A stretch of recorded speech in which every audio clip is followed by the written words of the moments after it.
Hi everyone, welcome to the first lesson in Photoshop, Born to Wow. This one's going to be on the Camera Raw filter. Basically, when you load a raw image, the Camera Raw filter automatically loads up. If you load a JPEG, it'll automatically go into Photoshop without launching the Camera Raw filter. However, even in JPEG, if you go to Filter, you can click on the Camera Raw filter and still use it with JPEGs. However, I recommend that you use the Camera Raw filter with every image, no matter whether it's JPEG or RAW. But you should shoot in RAW because it has more color information and allows you to do a lot more different things. Okay, what I'm going to do now is I'm going to go ahead and open up a RAW image. So we'll go ahead and open. And basically this image is underexposed, as you'll see in a little bit. And there's a reason why I picked this image, just so you can see what you can do with the Camera Raw filter. So let's wait for these files to load. And here's the image I'm going to pick, a nice little sailboat image. Okay, since it is a raw image, the Camera Raw filter is going to automatically load.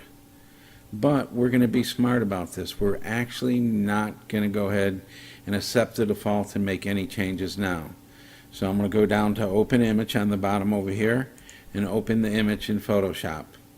And the reason why we're going to be smart about this is because we want to be able to make changes if we add layers and we do stuff with the layers to make the image better. So I'm going to go ahead and unlock the image on the right hand side over here. So once it's unlocked, you right click on the image layer and then you go Convert to Smart Object. Now once the image is a smart object, we go ahead and go back to Filter and we open up the Camera Raw filter. One thing you'll notice about the Camera Raw filter, it has a bunch of tabs and it can do a ton of stuff. This right here, if you look at it, it's almost like a little mini Lightroom for those of you that have been in Lightroom. And so since this image is underexposed, we're going to go ahead and up the exposure.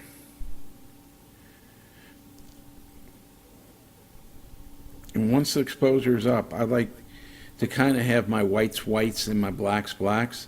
And so what I do is I hold the Alt key down and I click on the white slider and I drag it to the right. And if I dragged it too far, it would make too much whites. But just when there's a little bit of white showing, that's a good setting for white. Now I'll do the same thing for blacks because I want them to be a little bit deeper. So I'll go ahead and hold the Alt key down. And then I'll do a little bit more for blacks because I want the reflections to show up. I don't want to go crazy with blacks. But I do want that black. And now if you notice, it actually is a lot sharper in the water.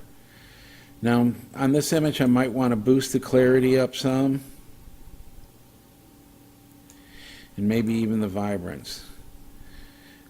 Just a hair. Now what we're going to do on the images is we're going to go ahead and get the highlights up a little bit. Because it's still a little bit underexposed. And maybe even the shadows. Okay, and then now you see that we were able to make a lot of adjustments. I didn't adjust the saturation because there's a better way to do it. I'm going to show you in the near future. Now I'm going to go ahead and click on the tone curve, which is the second item to the right. I'm not going to make any tone curve adjustments because I like doing that in Photoshop on a separate layer. However, I will sharpen the image on this. And typically for a full-blown raw image, I usually like to go to about 100. And then I like to do the noise reduction around 40 or between 40 and 50, around half. Okay, this hue saturation and luminance layer, HSL layer, is a really good one. And if you really need a quick black and white adjustment, this is probably one of the best places to at least start, is in the Camera Raw. And you can click the grayscale or whatever, but there's a lot of adjustments for grayscale in the Camera Raw filter. We're not going to do that. Split toning is kind of good It allows you to change the colors of the highlights and the shadows. I'm going to go ahead and leave this alone for now. I'm just showing you that it's available and you might want to use it, but it is a pretty good thing. Now, distortion for the camera lens, you could see you could do all kinds of things with distortion. You could defringe the colors and stuff like that. I'm basically satisfied with where it's at. Now, FX adds grain and it does the vignetting. I typically make my own vignettes, so I don't do that.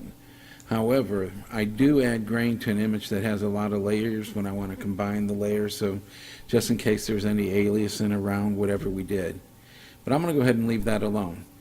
Now this camera raw filter does have something pretty neat. It has graduated filters, which you're going to see right here, and we're going to use graduated filter. And basically what that does, it starts at the most powerful and it graduates down with whatever adjustments you have.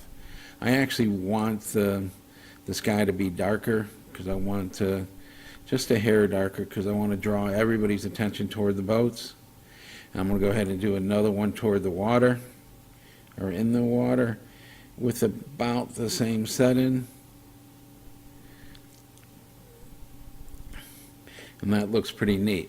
However, the image is still a little bit dark, and so what we're going to do is we're going to go ahead and lighten the center, but we're going to go ahead and use another tool that's available, and that's the adjustment brush tool.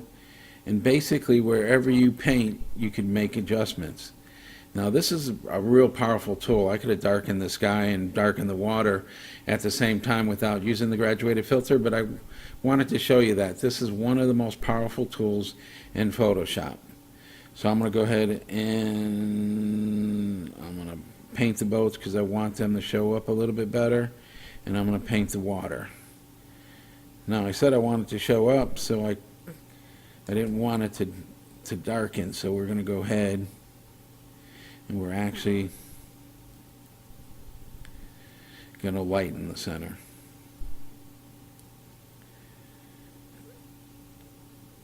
And that's about what I want. The images start to look pretty good. There's a whole bunch of stuff we could do, but I just wanted to show you the basic concept of the camera raw filter. I'm going to go ahead and bring this image in, and you'll see that since it's a smart object, look at that the way it was and look at how it's going to turn out to be.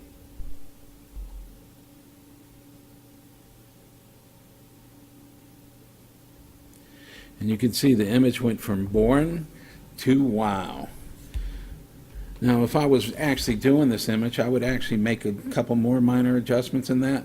But you could look, this is what it looked like, pretty boring. Now it's starting to actually look pretty nice. I might actually even highlight the pinks a little bit better or do a couple other things in this image. But for now, it's just showing you the power of Camera Raw. And if I didn't like an adjustment that I made, since it's a smart image, I did not do a destructive edit. All I got to do is just click on the Camera Raw again, make some more adjustments, and then I could actually even add layers and do stuff on top of this. I might add a curve layer, like I told you I mentioned earlier, or whatever it is, and we'll be discussing that later. In the next lesson, we're going to go ahead and discuss cropping for composition. And then I'll give you a few tricks, but I'm not going to teach you anything that you don't need to know. All right, bye. See you in the next lesson.